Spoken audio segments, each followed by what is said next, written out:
नमस्कार दोस्तों। सबसे पहले तो माफ़ी की फेस कैम वीडियो नहीं है आज। ये थोड़ा टेक्निकी दिक्कतों की वजह से ऐसे वॉइस ओवर वीडियो बनाना पड़ रहा है। खैर वो इतना मैटर नहीं करता है। तो आज का इस वीडियो का मकसद है आपका डर। लोग इतने डरे हुए हैं एनआरसी और सीएए को लेके कि क्या ही बताओ। खास करके मुस्लिमों को लग रहा है कि उनके पास डॉक्यूमेंट्स नहीं है, क्या उनका नागरिकता चली जाएगी, क्या उनको डिटेंशन सेंटर में डाल दिया जाएगा, क्या सीएए सेकुलरिज्म के अगेंस्ट है, क्या एनआरसी और सीए हमारे संविधान का उल्लंघन करता है। ऐसे तमाम कई लाखों तरह का सवाल है। लोगों का इतना सवाल है कि एक एक सवाल पर एक एक वीडियो बन सकती है। हालांकि एनआरसी और सीएए के ऊपर हजारों वीडियोस है यूट्यूब पर, लेकिन उसमें से कोई भी वीडियो क्लियरिटी के साथ नहीं है। जो है वो एक तरफा है।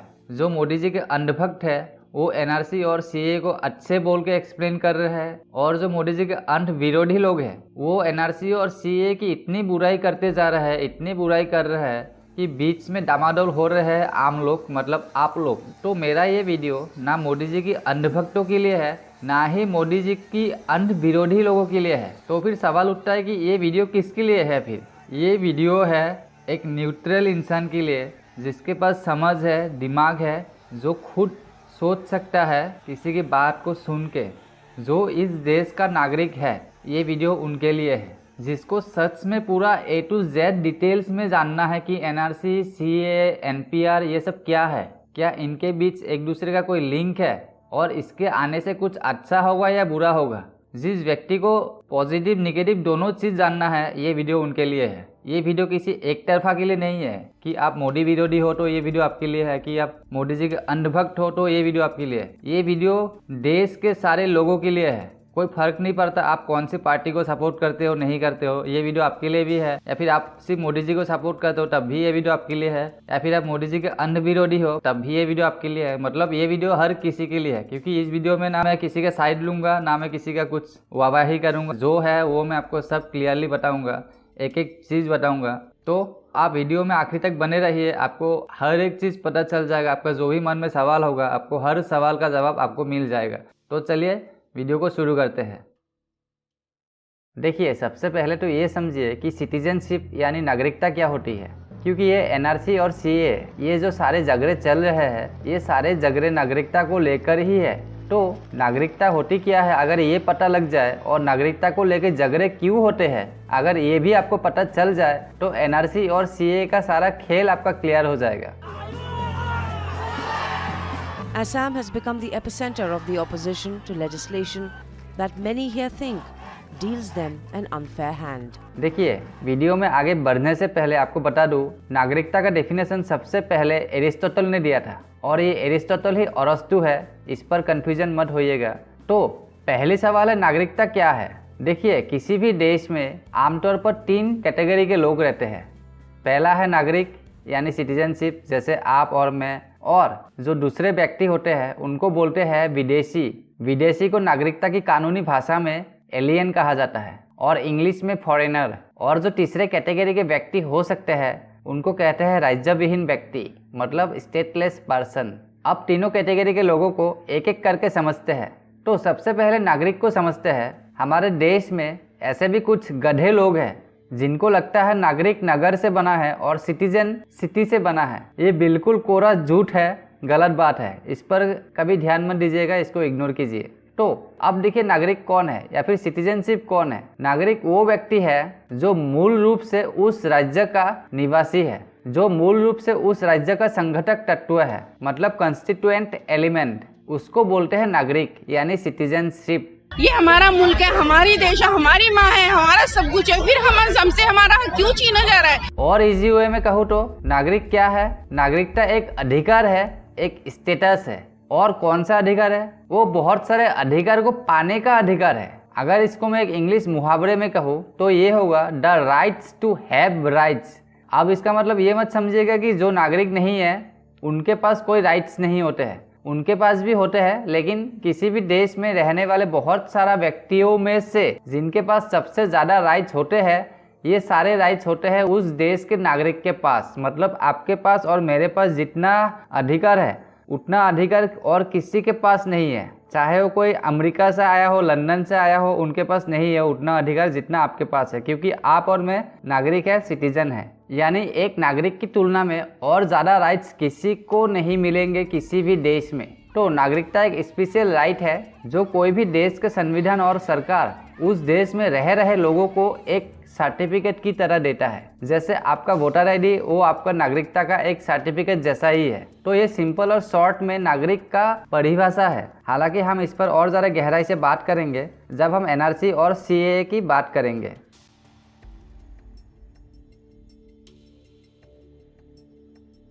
ओके, अब दूसरा कैटेगरी का जो व्यक्ति है वो कौन है? वो है विदेशी।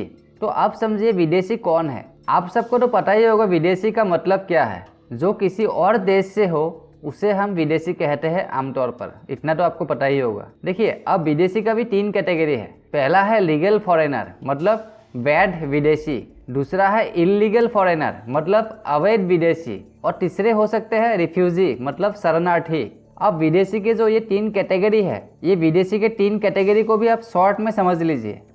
अब समझिए लीगल फॉरेनर्स किसे कहते हैं। लीगल फॉरेनर्स मतलब किसी भी देश से विदेशी व्यक्ति भारत सरकार का वीज़ा लेके मतलब भारत सरकार का परमिशन लेके भारत आया हो तो वो लीगल फॉरेनर है। सिंपल है ये। अब कुछ सिचुएशन में तो वीज़ा की भी ज़रूरत नहीं पड़ती, वहाँ अगर भारत सरकार वर्क परमिट देता है तो वो भी लीगल फॉरेनर ही कहलाएगा। और कुछ देशों के साथ हमारा यानी भारत सरकार का समझौता हो रखा है कि उनके देश से हमारे देश में अगर कोई नागरिक आए उनको वीज़ा या वर्क परमिट की भी ज़रूरत नहीं है, बस सिर्फ उनका पासपोर्ट या उनके देश का कोई भी नेशनल आई कार्ड दिखा के हमारे भारत में घुस सकते हैं।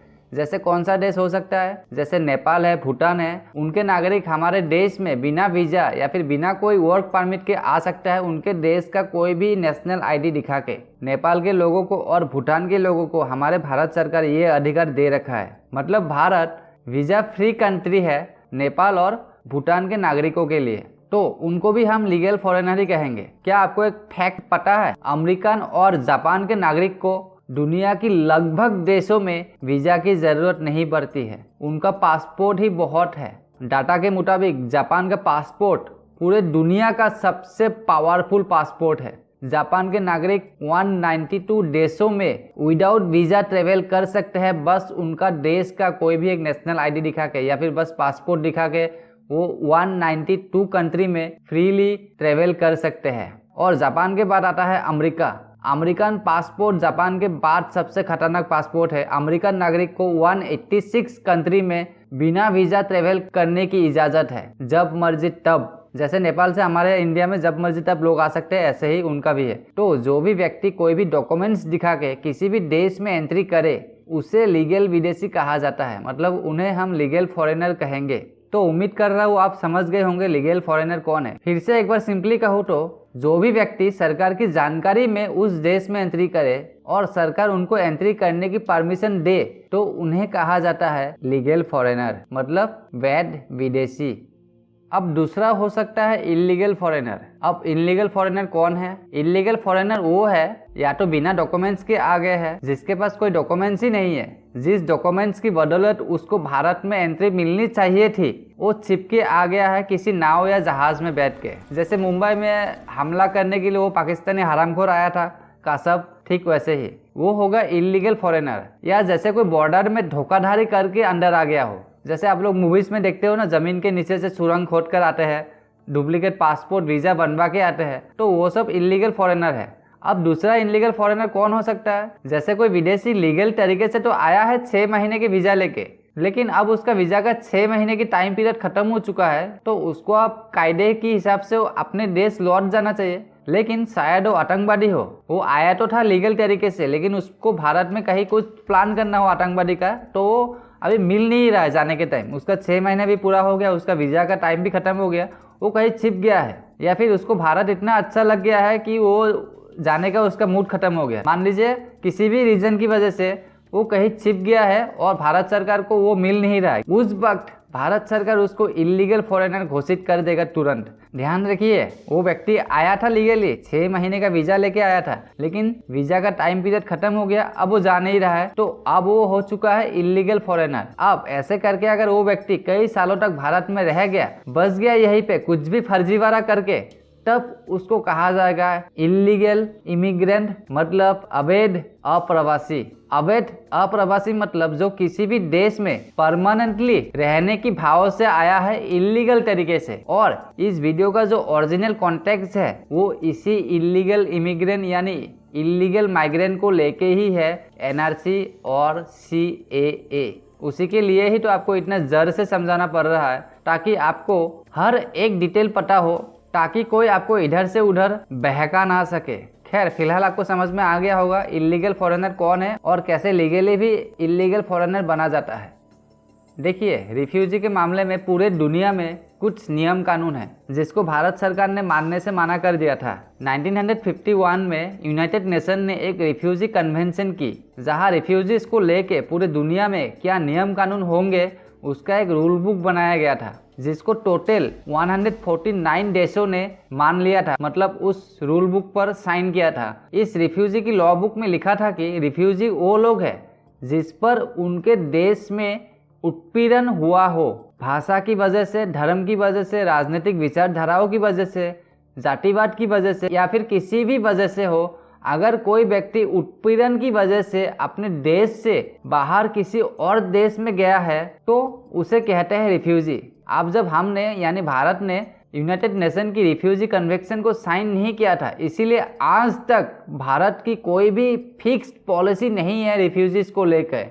तो क्या होता है कि जब कोई व्यक्ति अपने देश के उत्पीड़न की वजह से किसी दूसरे देश में जाए, या मान लीजिए भारत ही आया, तो वो भारत सरकार से रिक्वेस्ट करेगा कि मुझे आपके देश में शरण दी जाए। तो जब तक उस व्यक्ति को भारत सरकार भारत में रहने की इजाजत नहीं देते फॉर्मल तरीके से, मतलब ऑफिशियली, तब तक उनको कहेंगे शरण प्रार्थी। इंग्लिश में कहेंगे एजाइलम सीकर्स। यदि भारत सरकार कह दे कि ठीक है भाई आपको शरण देते हैं, तब वो हो जाएंगे शरणार्थी। तब इंग्लिश में उनको कहेंगे रिफ्यूजी।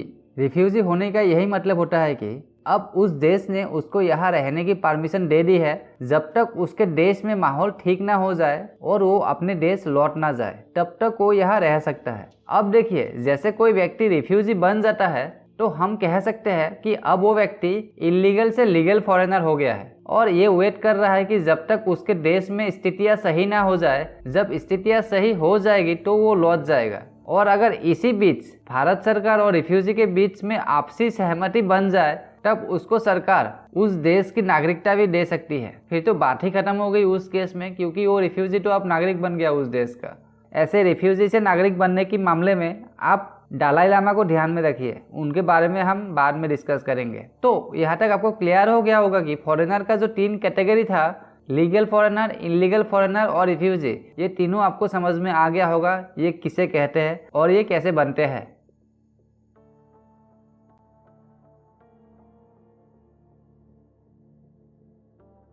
अब किसी भी देश में तीसरे कैटेगरी के जो लोग थे उनको क्या कहते थे? उनको कहते थे स्टेटलेस, मतलब राज्य विहीन। अब ये राज्य विहीन व्यक्ति यानी स्टेटलेस पर्सन कौन है? देखिए, सबसे दुर्दशा ग्रस्त जो व्यक्ति होते हैं वो इसी कैटेगरी में आते हैं, क्योंकि फॉरेनर का कम से कम ये तो है कि उनका अपने देश का आता पता तो है जहां उसको भेजा जा सकते हैं। विदेशी का मतलब वो किसी न किसी देश का नागरिक है। स्टेटलेस पर्सन वो होते हैं जो किसी भी देश का नागरिक नहीं है। दुनिया में एक भी ऐसा देश नहीं है जो इसको नागरिक मानता हो। अब आप सोच के देखिए इन व्यक्तियों की स्थिति क्या होती होगी।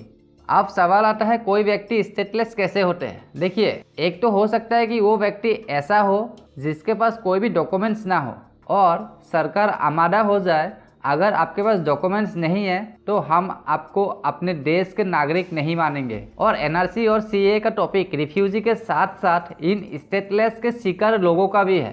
तो एक तो ये स्थिति था जहां डॉक्यूमेंट्स ना हो, जिसके वजह से कोई व्यक्ति स्टेटलेस हो जाए। अब दूसरा स्थिति ये हो सकता है कि अगर किसी देश में ऐसा कोई कानून बना दिया जाए जिस कानून की वजह से कोई व्यक्ति स्टेटलेस हो जाए। और हिस्ट्री में ऐसे बहुत सारे कानून बनाए गए हैं जिसके तहत कई लाखों लोग एक झटके में स्टेटलेस हो गए थे। जैसे हिटलर ने 1935 में जर्मनी में नुम्बर्ग लॉ नाम से एक कानून लाया था, जिस कानून के तहत यहूदियों को नागरिकता की कैटेगरी से बाहर कर दिया गया था। अब आप सोचिए, वो यहूदी किसी और देश के नागरिक तो थे नहीं, वो थे जर्मनी के ही, और जर्मनी के ही कानून ने उनको नागरिकता देने से इनकार कर दिया। अब आप बताइए वो लोग कहाँ जाएंगे? वो तो हो गई ना एक झटके में स्टेटलेस। ठीक वैसे ही 1948 में जब श्रीलंका आज़ाद हुए थे तो श्रीलंका में सिलोन सिटीजनशिप एक्ट बना था। तब श्रीलंका में जो कई पीढ़ियों से भारतीय मूल के तमिल श्रीलंकन नागरिक थे, उनको नागरिकता मिलना मुश्किल हो गया था उस एक्ट की वजह से।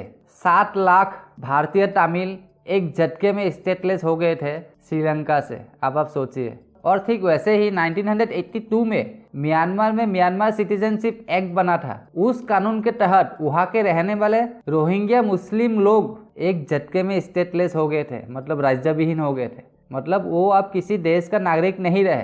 तो ऐसा हो सकता है कि किसी देश के किसी कानून से भी कई लाखों करोड़ों लोग एक झटके में स्टेटलेस हो सकते हैं। तो ये 2 कारण हो सकता है स्टेटलेस होने का। क्या भारत में भी स्टेटलेस व्यक्ति है? जी हाँ, जरूर है। देखिए 1971 में बांग्लादेश से जो इलीगल फॉरेनर यहाँ आए थे और जो आज रिफ्यूजी है, मैं उनका एग्जाम्पल लेके आपको बताता हूँ। देखिए मान लीजिए 1971 में एक पुरुष और एक महिला बांग्लादेश से आए जो रिफ्यूजी बन गए यहाँ। फिर उनकी यहाँ शादी हुई, फिर एक बच्चा हुआ। वो बच्चा बड़ा होकर फिर शादी की अपने ही कम्युनिटी के किसी लड़की से मान लीजिए, और मान लीजिए उनका बच्चा हुआ 2005 में। ये जो 2005 में बच्चा हुआ, ये बच्चा ना बांग्लादेशी है ना ही ये भारत का नागरिक है, किसी और देश का तो कोई सवाल ही नहीं उठता। ये जो 2005 वाला 3rd जनरेशन का जो बच्चा है, ये 101% कंप्लीटली स्टेटलेस व्यक्ति होगा या फिर है। और ऐसा स्टेटलेस व्यक्ति लाखों है इंडिया में। आपको लग रहा होगा कि नहीं है।